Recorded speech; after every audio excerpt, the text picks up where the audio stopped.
welcome into the forum.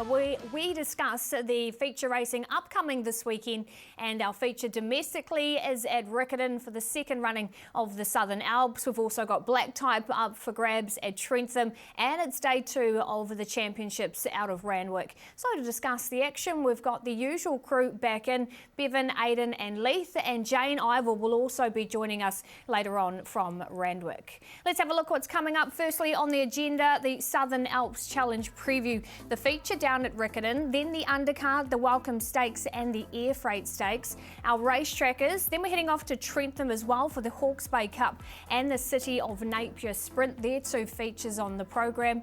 Heading across to Australia, where we look at the Australian Oaks and the Queen Elizabeth, and then our best bets to round out the show.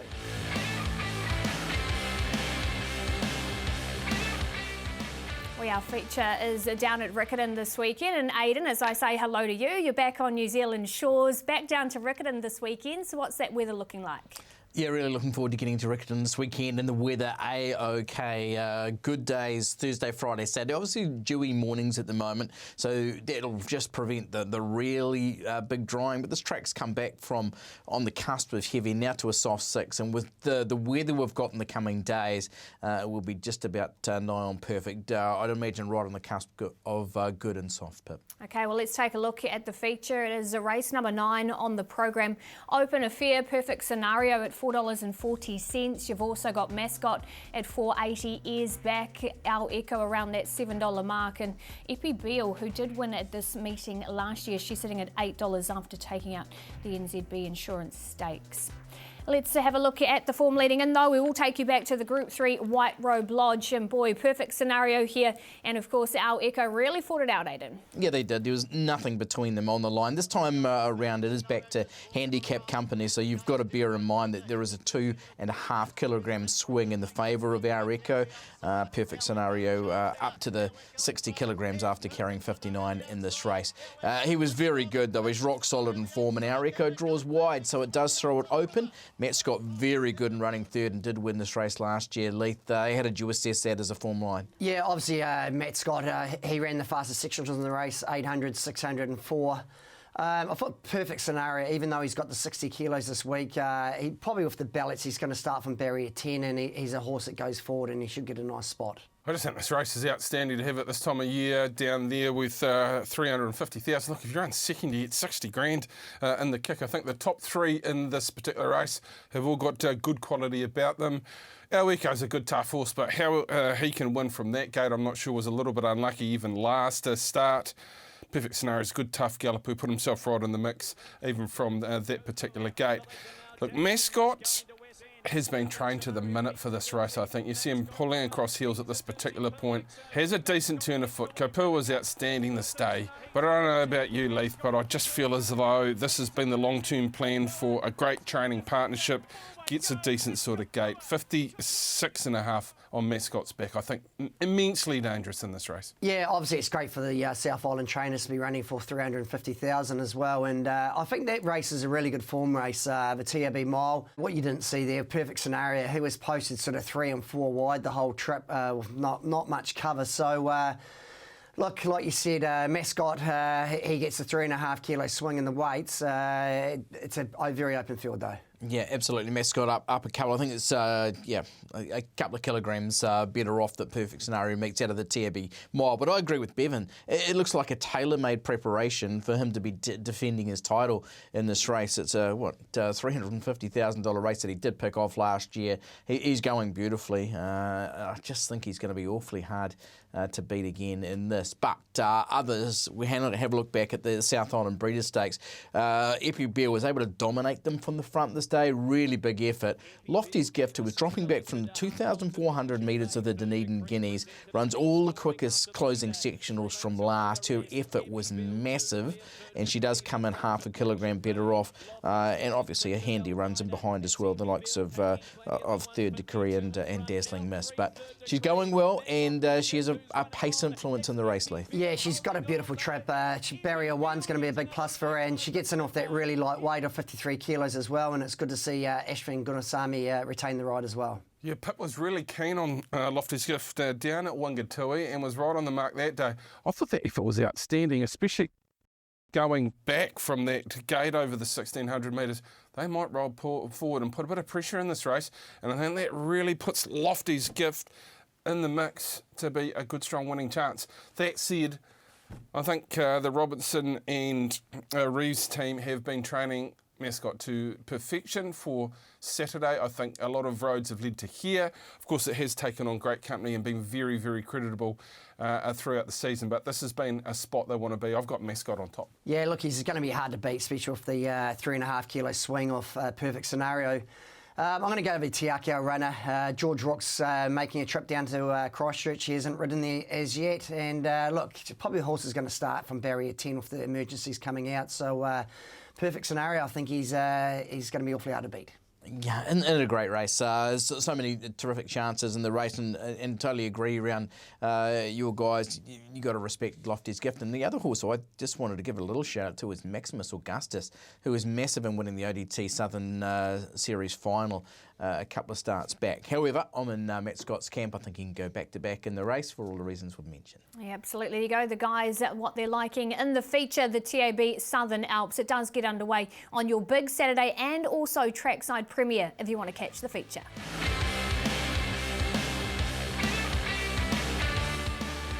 Time now to have a look at the undercard at Riccarton, and it's a very good undercard. 2 listed races on the program here, and we'll start with the 8th at the NZB Air Freight Stakes at listed level over the mile, where Loose Sally is your favourite at $4.80 from Canelo at $6.50, and then Kalanzor at $9 with Milgrazi. That's how the market is sitting currently. Let's take you back to the New Zealand Oaks, where both Canelo and Lady Diva obviously dropping back in trip here, Aidan, and they've both drawn the car park. Yeah, it's against them for sure. And Canelo, as you see, just getting into tight quarters here.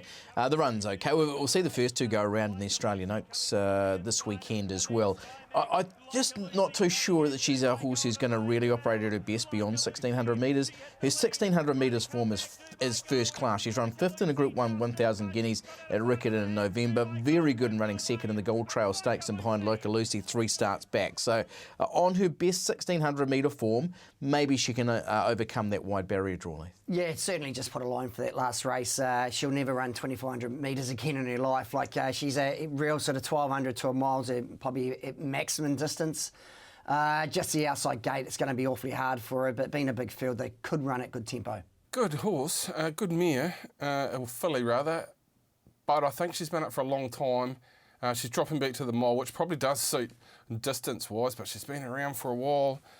And maybe that might just take a toll from that particular draw, but I'd expect her to be winning pretty regularly into next season. Here's a horse. There's no excuses for any other runner in this particular race. Loose Sally.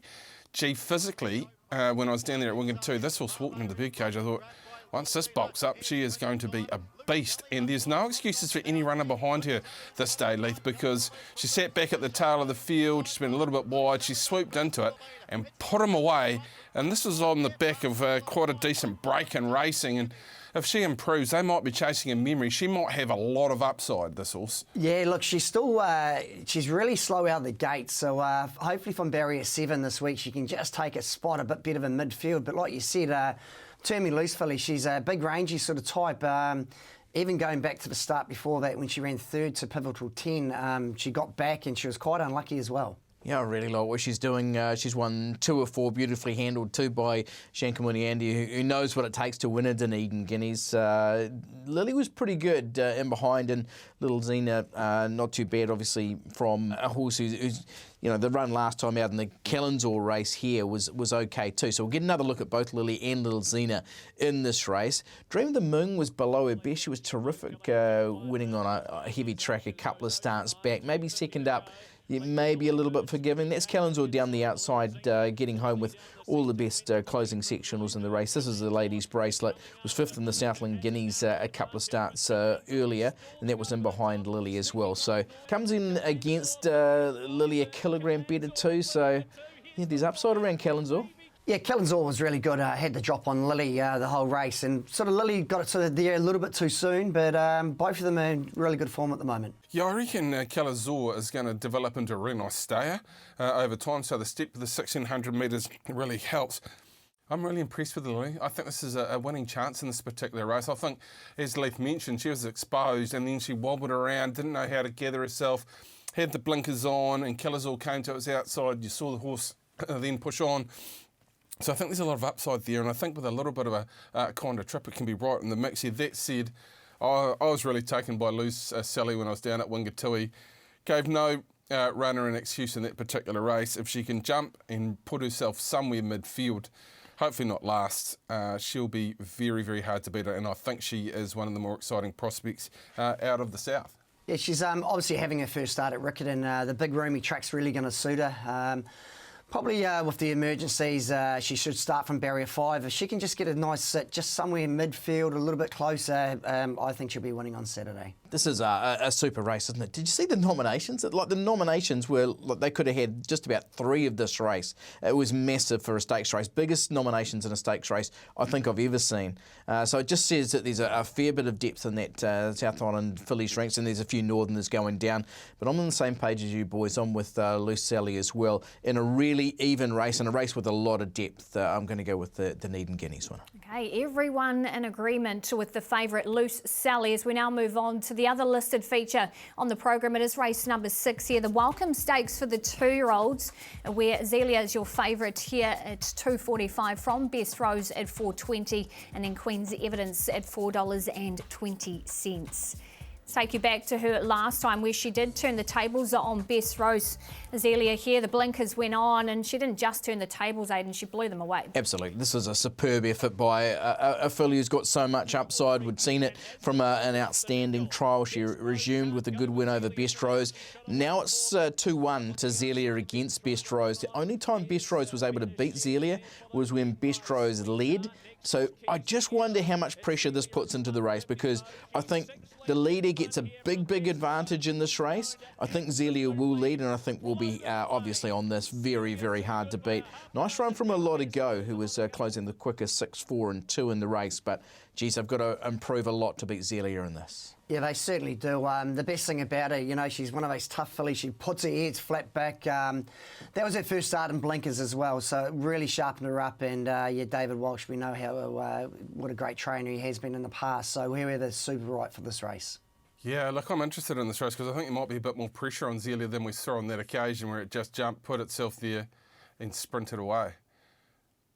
A Lot of Go was outstanding. Broke 12 seconds for the last 200 metres, got held up on a couple of occasions. Look, I'm pretty happy to maybe shop a price in this particular race. I think there's a lot of upside around plenty of runners. Another runner that gets into that speed battle early. You can't see it sitting back from that particular gate. Leith, I think it's a sort of horse that might continue on with it. Looks a little bit light, but puts the head down and really tries. The filly by King's Legacy. Look, she's another one. She puts her ears flat back. Look, I know the stable have a big opinion of her. She tried up really good before she first up win here, and Joe Dawes retains the mount as well. Yeah, pretty impressive, all right. And actually, she's a scorcher, really getting home nicely as well. This is a good race, because then you've got to think about Bonus Forza. That trial's superb at Foxton, and Champagne Dibbler, who scored by 5 lengths at the trials as well. So a really good running of this Welcome Stakes. However, the form on the board is with Zelia. She absolutely trounced them last time out. She's got amazing speed. I just can't see how they turn the tables on her, Leith. I'm going to go for a little bit of value. A Lot to Go. Look, he was really good first up when he was 30. Sort of got back and he was changed ground about 3 or 4 times. I'm happy to spec him a little bit at 16s and sort of $3.80. What about you, Swings? No, I'm with you, Lethal. A Lot of Go. I'm surprised this horse didn't have the phone ringing pretty hot, being by Tegaloa. I thought it was exceptional. In its debut, getting held up, running those sectionals home. Look, the race just might disappear in front of A Lot of Go with some pretty wicked sort of speed here.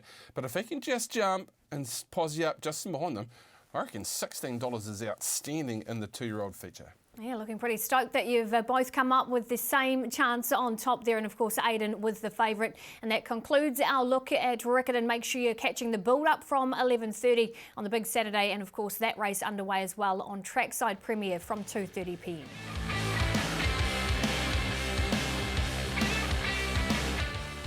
time for our race trackers, and a couple of these have been delivering. So Leith, we'll start with you. Who have you found this week? Yeah, look, I'm going to take you back to Ellerslie on Wednesday, race 2, Golden Wings. If you watch this, you'll feel a little bit sick out now because the horse on the inside of him, Lotus, just had the perfect run from barrier 6, Ace Lawson Carroll. He just couldn't get across and he was caught 3 and 4 wide. The horse is only having his first start, so just back him again next time. He'll be winning for sure. In doing the form for the Riccarton meeting, I've had to go back and get some. Have a look at this horse, Elegant Lady, 3 off the fence and surging through.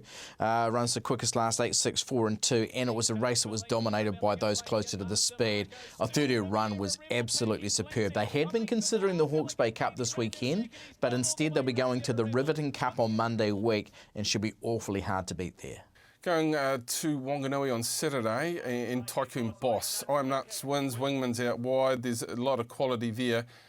And this horse just got pocketed before the corner and pretty much got stopped in its tracks. It worked home really nicely late. Tycoon Boss still eligible for a maiden pip, and if you get $2 when it heads there, ripping. Oh, absolutely. And I'm taking you back to Ellerslie over the weekend here. Gentian Blue, around the 350 metre mark. You can just see musses in really tight quarters and she gets held up. Once she gets out into clear air, she's really finished off the race well. Again, she's had the best closing sectionals. We know she usually comes to hand around this time as well. So I think she's a real follow off the back of this race. Here's a summary. Leith starts us off with Golden Wings, Elegant Lady for Aidan, Tycoon Boss for Bevan, and I'm with Gentian Blue. You know the drill. Note them down and pop them in your race trackers.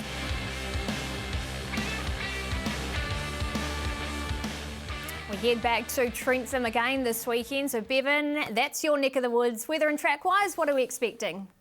Soft 7 at Trentham at the present moment. They've had 44 mils of rain in the last 7 days. I don't think that'll be anything to be too concerned about because we have a beautiful day today. Friday looks fantastic, as does Saturday, so we should be on the improved track race really well when we're there a fortnight ago. And another news, Pip, they held those trials at Awapuni in pretty bad rain on Tuesday, and all reports out of there were that the track was fantastic, and they'll be back in around about 10 days or so for Anzac Day. Yeah, that's absolutely fantastic news. Cannot wait to get back to Awapuni, but we'll concentrate on Trentham today, and this is one of the features, race number 7 on the card here, the listed Valley Define Restaurant Hawke's Bay Cup over the 2200 metres, where Whangaihu is $4.60 favourite from Mezzabine at $5 and Nereus at $5.50 with the Odyssey. That's how the market is shaping up, but let's go back to Whangaihu and well, Bevan, I think Brian Freddie would have not missed the run that this horse got, and if you're on, you probably still don't want to watch it. Oh, Blind Freddie must have been playing with my TAB account then because it was pretty painful. Actually, Bill said to me straight after this race I was going out because he just gets slower and slower away, but I think he must have seen the sectionals and gone, better keep him in because I think he ran the quickest of the day with the run he got. So, look, I'm not saying he would have beaten Waitak if he'd got clear and maybe Craig had got on the back of him, but he would have gone exceptionally close team. And even with the big weight, Leith, he looks the one. He certainly does, and Craig dropped his whip as well. So, look, the horse, he didn't jump out any good. He was really slow away for the first sort of 200-300 metres. Hopefully from the draw this week, he can sort of jump out and put himself up there a little bit. Not an easy watch, was it? But you go back through the form lines and the runs, the superb runs in Group 1 company. He was a horse who was winning a Wanganui Cup back in November with 53 kilograms. He does have 60 now, or 59 in this Hawke's Bay Cup, but geez, his form looks superior even with the bigger weight on his back. Outside that, we'll have a look at Final Return and Mezzabine. Their clash last time out at Trentham. Obviously, it was a very good run in the St Leger, and both of them really. The winner comes right down the outside in the blue, but second and third horses, they both had real upside around this performance to lead them with this race from both of them. Yeah, look, obviously Mezzabine's been building. She won the New Zealand Cup. She needed a couple of fitness runs to get ready, and it was good to see her hitting the line as well as she did, and obviously the big roomy track at Trentham really suits her as well. Your Final Return adds great interest to the race, of course, with that on-speed influence. Mezzabine, New Zealand Cup winner, coming out of the St Leger, will be there and staying all day. I think one horse we haven't really spoken about is Orlov, who was really unlucky in behind Waitak as well.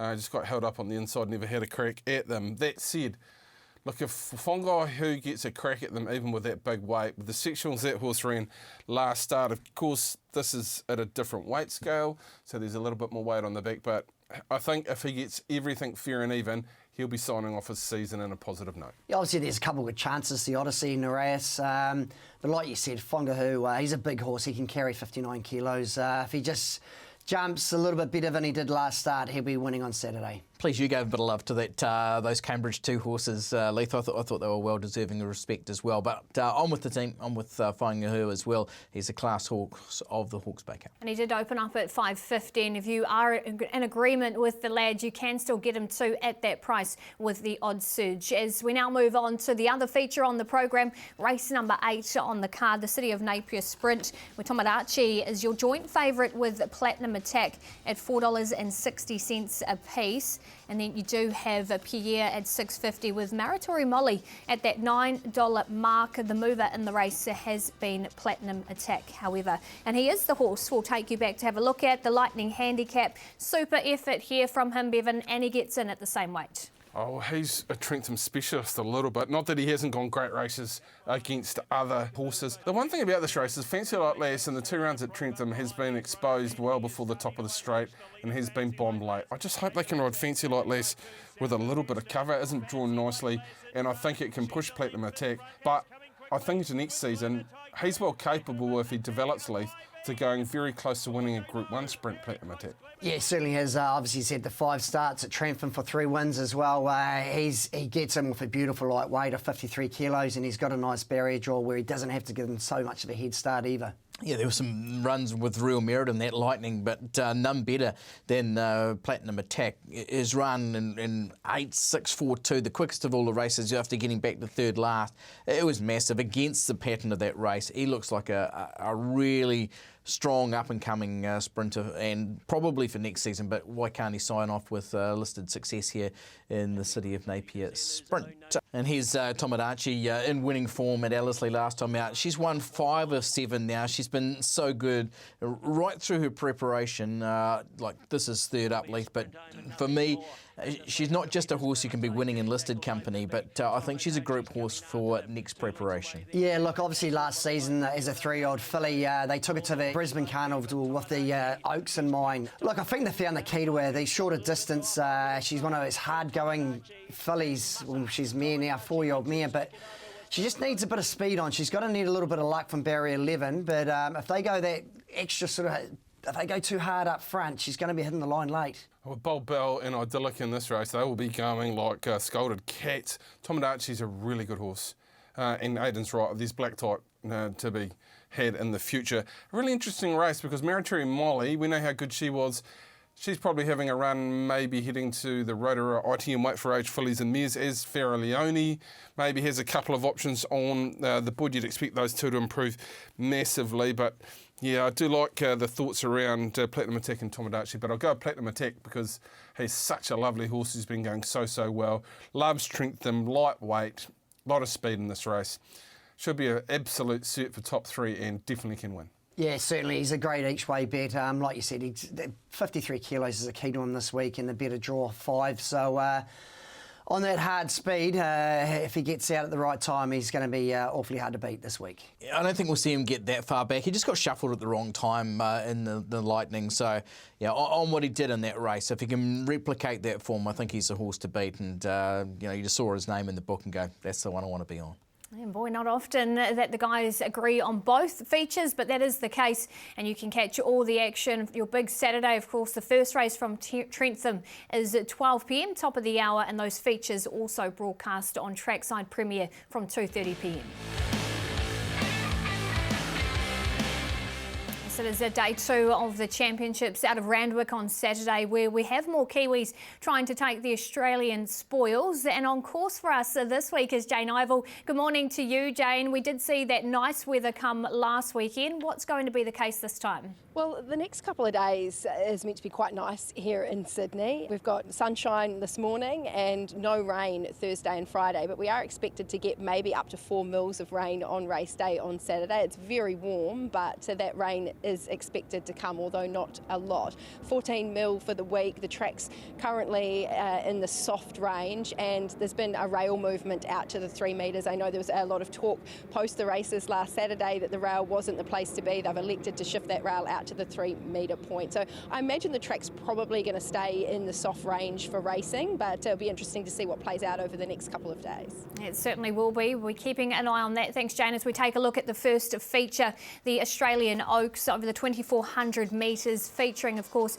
now the ex-Kiwi, I suppose you can say, with Chris Waller, Like a Lucy at $5, and also for Pam Gerard, Dubai Gold Rush there at $16 in the market. Treasure the Moment, your short price favourite at $165. We will take you back to the New Zealand Oaks here, and Aidan, it was no secret post-race, Robbie Patterson saying she wasn't 100% here, Like a Lucy, but it just goes to show her class and real determination to win. Yeah, she was so willing because, boy, there was a real challenge thrown down by Dubai Gold, who will be called Dubai Gold Rush in Australia. Mark Zara picks up that ride on Dubai Gold Rush. Boy, this was a real fight. She had to show her class, but she's won 6 of 7 and now in the care of Chris Waller. She's still a Kiwi, though. Let's make sure we've got that on the table. But so too is Dubai Gold Rush, as we'll call it in this. And I think both of them can go close. $16 for Dubai Gold Leaf seems to be an attractive proposition. Yeah, it certainly does. Obviously, the favourite's $1.65, and look, by all accounts, Like a Lucy, look, she's travelled over. James McDonald had a gallop on her on Tuesday, and the glowing reports from Barrier 1, she's going to get a nice, soft, economical run. Okay, the other one we'll have a look at is Treasure the Moment. And go back to the Vinery Stud Stakes. Luckily enough, with this race being put back a couple of days, I was able to be on track and see her win. Boy, she is a special filly. This was a performance of absolute top class, and she'd done this really well. This was her first go right-handed. Her left-handed record's outstanding, and geez, Matt Laurie's having some sort of carnival there at the moment. She looks to have amazing upside, Lee. Yeah, she does. Obviously, she's unbeaten this time in. 2,400 metres is going to be okay for her, and look, the track was a little bit off that day as well in the Vinery, so $1.65 is a little bit short, but, you know, her form, Matt Laurie, he won the size last week with Finrock as well. Yeah, wouldn't be surprised to see if she drifts out slightly prior to the race. Jane, as we get to you, what are your thoughts on the Oaks? Look, I think even though there's only the 10 fillies going round in the Classic, I think it's a very good edition of this race. Of course, you've got the Star New Zealand filly against the Star Australian filly, Treasure the Moment versus Like a Lucy. I think it's intriguing. Have been to Chris Waller's stable this morning and had a chat to him about Like a Lucy, how she's settled in, and they are really happy with the way that she's adapted to her new environment, her new routines.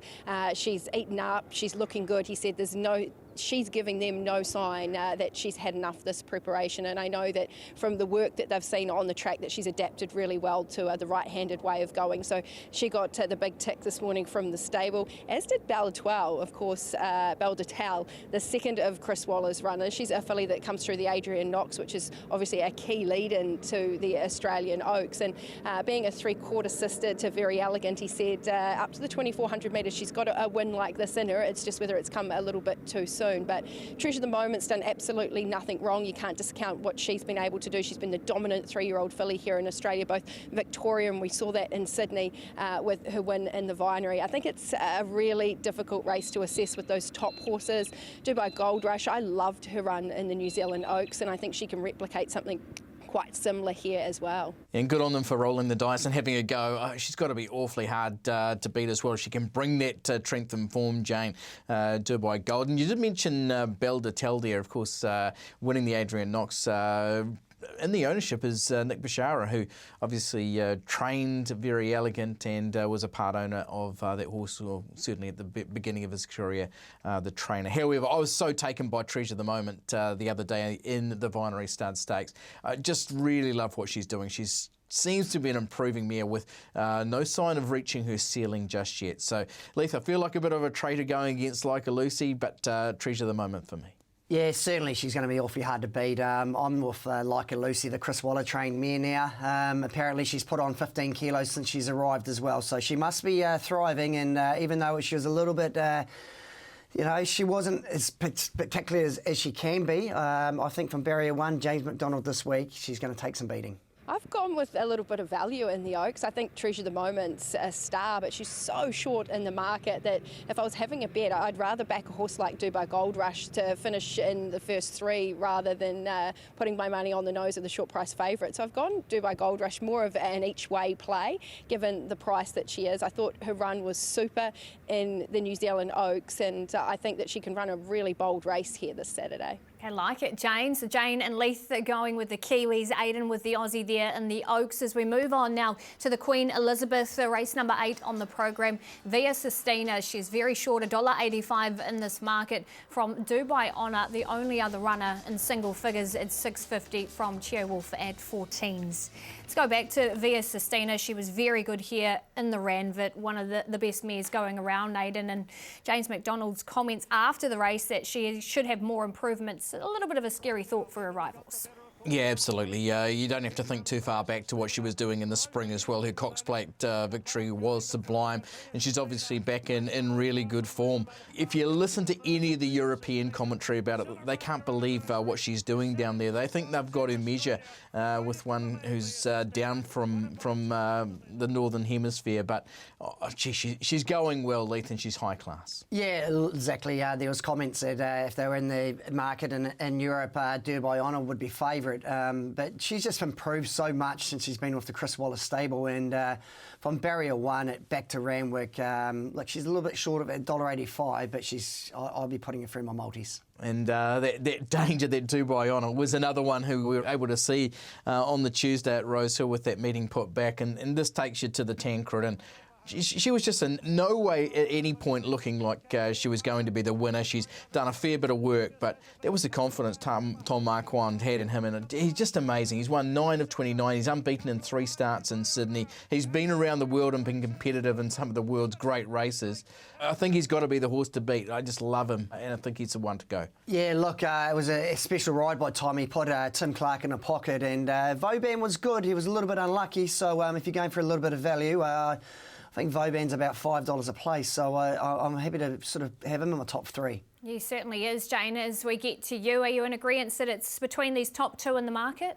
They're the 2 that I've tossed up between Via Sistina and Dubai Honour. I think they're the 2 class horses going into the race. Via Sistina, speaking to the stable this morning, comments from Chris were that she's back bigger and stronger this preparation when you compare to her run in the race last year. And it was an oddly run Queen Elizabeth last year with Pride of Jenny and the way that she cleared out on the remainder of the field. He's confident that there's enough speed in the race. On paper, the race looks like it's going to be run at a genuine tempo that's going to suit Via Sistina and hopefully suit her, given she is drawn in barrier 1 again, which I don't think is probably ideal for her, but she got away with it last start.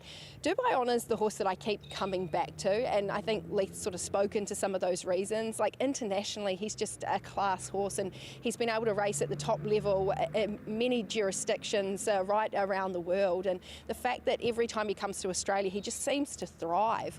His record in Sydney is just quite incredible. William Haggis's record in Sydney is incredible. You just can't go past some of those stats. So Dubai Honour is the one that I've sided with. I think with a bit of tempo on and from the barrier, he'll be able to settle into a nice position. He'll have a bit of room to have the last crack at them. But one thing with him, and I think the weather's going to be really important, is the more moisture in the track, I think the better his chances. So if that rain comes on race morning, I think it's really going to play into his favour.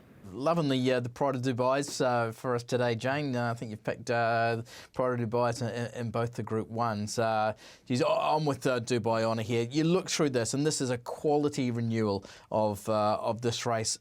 There's horses, New Zealand bred, we've got Cheerwolf, who was so good winning the other day. Other than that, there's 2 Australian breds, Tom Kitten and Lindemann, and then they're all around the world, Ireland, USA, Japan, the UK. This is a quality race, Leith, and 2 very good combatants at the top of the market. Who did you go with? Yeah, obviously if that rain does turn up, Dubai Honour is going to be probably coming into the market. I thought, look, Via Sistina, I think if the track's sort of soft 5, soft 6, I think she'll be winning, but just got a little sneaky outside chance of Vauban. He was a little bit unlucky last start. I'm happy to sort of be a top 3, sort of $5 a place. Okay, so that's what everybody is liking in the Group 1 Queen Elizabeth, and it gets underway 5 minutes to 6. And you can also catch Jane, thanks to Jane for her input today, on Trackside Premier and Big Saturday as well, from all the action from Randwick. Looking forward to second day of the championships. Best bet time, and it was a tough weekend last weekend for us. Let's hope we can turn the tables around. Leith, we'll start with you. Who's your best for the weekend? I'm going to take you to our Sunday pip, Te Rapa, Sabrina Hall. She's got a liking for the track. She won there a couple of starts ago. Last start, put a line for a race. She pulled up with a little bit of a heart fib. So I'm thinking race 7 at Te Rapa. She'll bounce back this week. My horse comes out of a race we've already looked at today. This is the Callanzor race. So it was an open 3-year-old race. So the third horse home is Noivern. Very, very good run. Beats home 8 race winners, drops back into a maiden 12.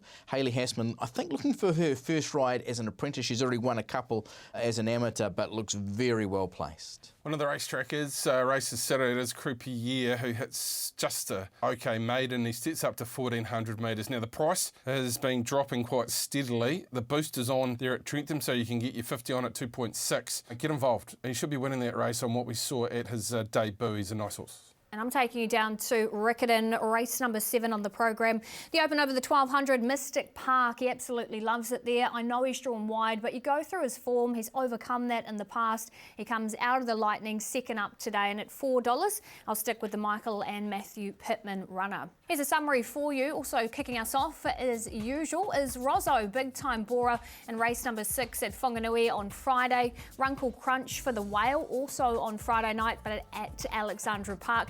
There's the rest of ours there, Bevan, Aiden, mine and Leith. Make sure you note those down, and hopefully we tip better than we did last weekend. And that completes the show for another weekend. As usual, thanks to the team for all of your input. I'm sure we've tipped you out some winners this weekend, and good luck to the Kiwis across the Tasman.